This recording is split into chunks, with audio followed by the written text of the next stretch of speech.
Hello again, Metas, and welcome back to the channel. In today's guide, I'll be showing you where to acquire and farm the 4 new deviants that have dropped with the latest 2.2.0 update, as well as explaining what each of them does.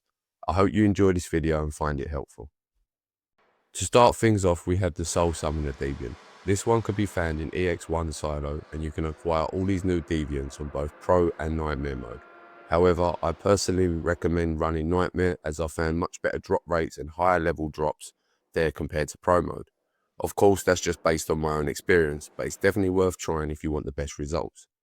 Now, what exactly does the Soul Summoner do? This little guy will autonomously attack enemy targets, dealing status damage upon hitting. It causes those targets to take increased weapon damage by 43.8%. That's at level 4 on mine. It's a really strong support type deviant that boosts your overall damage output.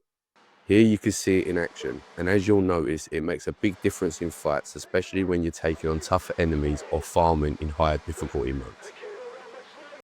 Next on the list is the Zapamander. Now this electrifying guy is a long awaited deviant for anyone who loves running power surge weapons. We finally have our own special deviant for the job, and he doesn't disappoint.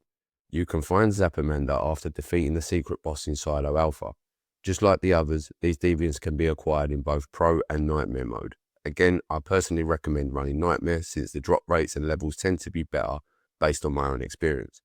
So what does exactly old Zappy do that makes him such a unique pick for power surge builds? Well, he autonomously attacks enemy targets, dealing status damage. Upon hitting, he causes the target to take increased power surge damage by 32.4%, and that's at level 3 on mine.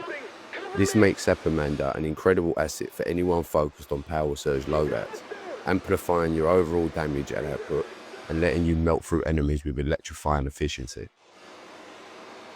Next up is the Whale Pup, which can be found in Silo Feta after you defeat the secret side boss. This one is quite an interesting deviant and definitely stands out among the new additions.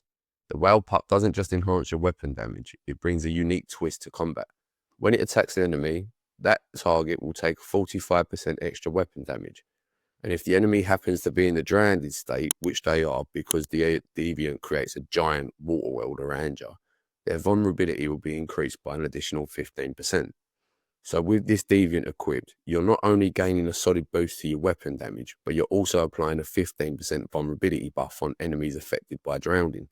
This combination makes the Whale Pup incredibly effective for setups that rely on chaining elemental effects or maximising overall damage output. The stats mentioned here were based on my level 5 Whale Pup, so your values may vary depending on your level. But no matter what, this one's a powerful pick for any build looking to stack both damage and debuffs efficiently.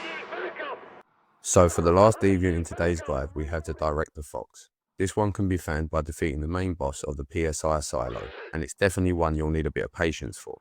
Keep in mind that Director Fox shares its spawn drop with the snow globe, so you might need to farm it multiple times before you get the drop you're after. In my experience, this was definitely the longest one to obtain, so don't get discouraged if it takes a few runs. Perseverance will pay off. So now let's take a look at what Director Fox does. So the Director Fox is a territorial deviant.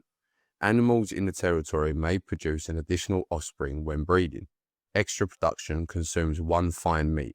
If fine meat is insufficient, the effects will not be triggered. It also increases taming speed for animals in the territory up to 100% with multiple Director Foxes available. However, this is only available when you are online, so if you are offline, this perk does not take effect. And that's going to wrap up today's guide. I just want to say a massive thank you to everyone who's watched. Your support truly means a lot. If you've got any other guides or topics you'd like to see me cover next, make sure to leave a comment down below and let me know your ideas. I'm always looking for new suggestions from you guys. And if you haven't yet hit that subscribe button, consider doing so. That way you won't miss out on any of my future Once Human content, updates and farming guides. Thanks again for watching, Metas, and as always, I'll catch you in the next one.